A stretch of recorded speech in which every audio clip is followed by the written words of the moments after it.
खुशबूदार फूलों और रत्न जड़ित आभूषणों से जब प्रभु श्री राम को सजाया गया तो उनका रूप मन मोहने वाला था। और फिर आया वो पल जिसका दुनिया भर में मौजूद राम भक्तों को इंतजार था। भगवान राम का सूर्य तिलक किया गया। पौराणिक मान्यता है कि जब भगवान राम का जन्म हुआ था तो उनका अभिषेक स्वयं सूर्य देव ने किया था। 500 साल बाद प्रभु राम के जन्मोत्सव पर विधि विधान के साथ सूर्य देव ने प्रभु श्री राम को तिलक किया। मंत्रमुग्ध कर देने वाला था।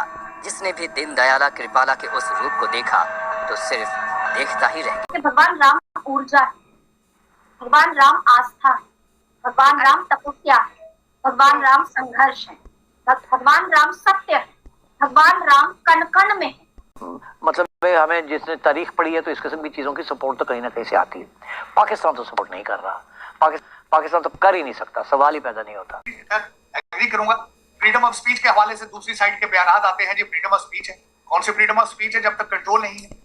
पर पत्थर फेंकना, शोभा यात्रा को ना होने देना, किसी के धर्म को गालियां देना, किसी के धर्म को मलाइन करना, किसी के धर्म को डिफेम करना, किसी के भगवान पर अभद्र टिप्पणियां करना, ये मुसलमानों ने कहां से सीख लिया है? कराऊंगा अपनी ऑब्जर्वेशन, लेकिन आई एम वेरी प्लीज्ड कि मोदी साहब has a list of accomplishment, इसमें नो क्वेश्चन अबाउट इट। उनके 10 साल हैं, कंपेयर किया जाए तो पिछले सालों से there is not a single leader who has delivered this much.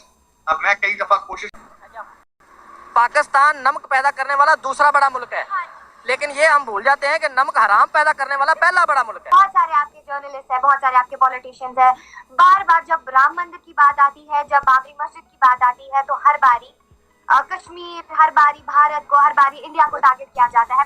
Hello friends, एक नए वीडियो के साथ आपका बहुत बहुत स्वागत है। तो दोस्तों, रामनवमी पूरे देश में बहुत ही धूमधाम से मनाई जा रही है और हर बार मनाई जाती है, लेकिन इस बार की रामनवमी आपको पता है बहुत ही ज़्यादा स्पेशल है। जैसे कि 550 सालों के इंतज़ार के बाद रामलला अपने घर में विराजमान हुए हैं और उसके बाद इसके लिए और भी ज़्यादा स्पेशल है क्योंकि इस बार उनका सूर्य तिलक किया जा रहा है। तो आपको पता है कि रामलला की ये पहली जो है रामनवमी है और लोग बहुत ही ज़्यादा जो भक्त हैं पूरे दुनिया में भगवान राम के, वो बहुत ही ज़्यादा भावुक हैं और बहुत ही ज़्यादा खुश हैं और इसके लिए एक बहुत ही स्पेशल अनुभूति है।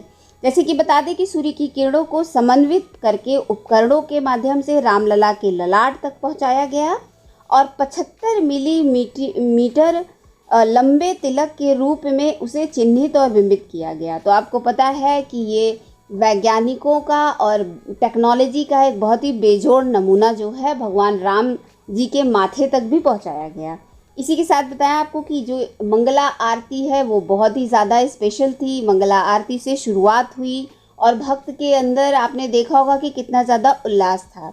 मंगला आरती से उनको मंगल स्नान कराया गया, उसके बाद 56 भोग लगाए गए, नए वस्त्र पहनाए गए, नए आभूषण पहनाए गए और उनका श्रृंगार किया गया, जिसको कि देखकर पूरी दुनिया ही बहुत ही ज़्यादा मंत्रमुग्ध थी। आपने पूरे दुनिया से विजुअल्स देखे होंगे, मोदी जी ने भी अपने विजुअल्स डाले थे। जो है देखा जाता है, मीडिया आपसे बात करती है, कुछ तस्वीरें भी मैं अपनी ऑडियंस के साथ शेयर करूंगी।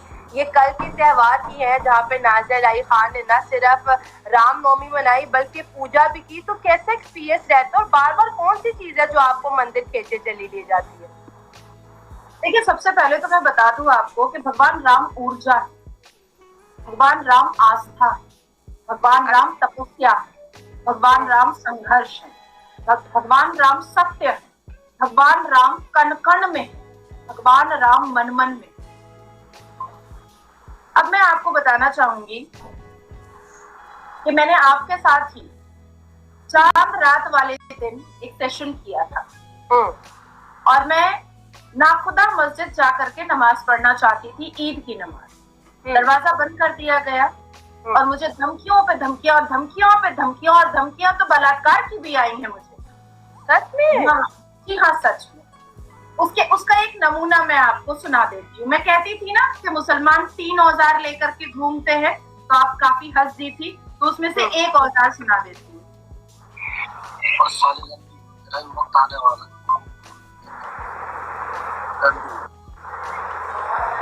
सुना? आवाज कम थी। देखिए, मुसलमान की खूबसूरत गालियां देते हैं। टाइम वक्त आने वाला है, खूब जल्दी आने वाला है।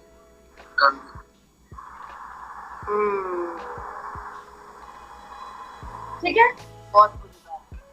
अब मैं आपसे बात करना चाहूंगी कि देखिए, आजादी में हिंदू, मुस्लिम, सिख, ईसाई, जैन सब ने अपने अपने खून बहाए। सब, सिख ने सबसे ज्यादा बलिदान दिया, गला तक कटा। गुरु गोविंद सिंह जी को पढ़िएगा तो आंखों से आंसू नहीं, खून निकलेंगे, और बहुत देर तक मतलब हम थोड़े से थरथराते हुए रह जाते हैं। हिंदू पे आज तक अत्याचार हो रहा है भारत में, पाकिस्तान में। जैन आज भी सबसे ज्यादा मंदिरों का टैक्स सरकार को जैन दे रहा है, पर धर्मों के आधार पर बंटवारा किसने किया? लियाकत और जिन्ना ने। बांग्लादेश किसने लिया? मुसलमानों ने। और आज भारत में अगर सबसे ज्यादा कोई चढ़चढ़ा रहा है, भारत में सबसे ज्यादा कोई फड़फड़ा रहा है, भारत में सबसे ज्यादा कोई कड़कड़ा रहा है, और भारत में सबसे ज्यादा कोई 15 मिनट के लिए पुलिस हटाने की बात कहता है, तो वो असदुद्दीन अवैसी है, रजाकार फौज का आखिरी चश्मचुरा। तो अगर वाकई में मुसलमान इतने खूबसूरत है और इस्लाम इतना खूबसूरत है, तो देश का बंटवारा, किसी की हत्या करना, पैंट खोल करके बलात्कार करना, अल्लाह अकबर के नारे पर औरतों के कपड़े उतारना, मंदिरों पर पत्थर फेंकना, शोभा यात्रा को ना होने देना, किसी के धर्म को गालियां देना, किसी के धर्म को मलाइन करना, किसी के धर्म को डिफेम करना, किसी के भगवान पर अभद्र टिप्पणियां करना, ये मुसलमानों ने कहाँ से सीख लिया है? कहाँ से? अल कुरान से सीख लिया है। तो उनको मैं ये बोलना चाहूंगी, जितने भी पाकिस्तान के वो सड़क छाप मुल्ला मौलवी है, जितने भी पाकिस्तान से बहुत सारे आपके जर्नलिस्ट है, बहुत सारे आपके पॉलिटिशियंस है, बार बार जब राम मंदिर की बात आती है, जब बाबरी मस्जिद की बात आती है, तो हर बारी कश्मीर, हर बारी भारत को, हर बारी इंडिया को टारगेट किया जाता है, जो कि उनके जो इल्जामात होते हैं ना, वो बेबुनियाद साबित होते हैं। हमारे वर्ल्ड लेवल की ऑर्गेनाइजेशंस है, ह्यूमैनिटेरियन ऑर्गेनाइजेशंस है, उन पे पट्टी नहीं बंधी है। तो जाहिर सी बात है, जो Pakistan, I would like to say कि बिखारिस्तान, मुझे पाकिस्तान की मीनिंग की समझ पहले नहीं आती। पाकिस्तान वो लोग बोलते कि पाक सरजमीन, लेकिन उनको अपना कल्चर, उनको अपना इतिहास, उनको अपना जो उन्होंने लिया है ना, वो कल्चर, उनको उसकी रिस्पेक्ट नहीं है। बात हमेशा भारत पे होती है, बात हमेशा इंडिया पे होती है कि इंडिया ने ऐसा किया, इंडिया ने वैसा किया। आपने हाल ही में वो इंसिडेंट देखा जब चाइना में कितनी मस्जिद को शहीद किया गया, कितने कुरान वहां पे शहीद किए गए, कितने मुसलमानों के घर उजाड़े गए, कितने बॉम्ब ब्लास्ट हुए, कितने मुसलमानों को वहां पे ह्यूमिलिएट किया गया। तब आई थिंक पाकिस्तान का खर्चा पानी, पाकिस्तान को IMF से डॉलर्स तो चाहिए ही होते थे। तो आई थिंक पाकिस्तान तब भारत के बारे में तो बोलता है, क्योंकि भारत कुछ भी करे, उनको कश्मीर के रिसोर्सेज चाहिए। कश्मीर का बहुत बड़ा मसला मुद्दा बना है कि बस ये डिस्प्यूटेड टेरिटरी है, वो है, ये है, कश्मीर वगैरह। कश्मीरी चाहते क्या है? What Kashmiris want. तो अब जब बात आ जाती है चाइना की, तो आपके जर्नलिस्ट से मैं पूछना चाहूंगी, भारतीय कश्मीर से मैं पूछना चाहूंगी आपके जर्नलिस्ट से, कि आपके वो जो सेंटिमेंट्स होते हैं ना, वो जो इमोशनल अत्याचार आप अपनी पब्लिक पे, अपनी अवाम पे, वो इलॉजिकल नॉलेज, वो आपको क्या है, अनएजुकेटेड, इलिटरेट जो अवाम आपकी वहां पे बैठी है, जिनको आपने झूठी पट्टी पढ़ा के बिठा दिया है कि अब कारगिल वॉर हमने जीता, हमने वो किया, हमने ये किया, उनको आप ये क्यों नहीं बोलते? उनको आप इस चीज से अवेयर क्यों नहीं कराते हो कि चाइना हमारा बहुत बड़ा दुश्मन है?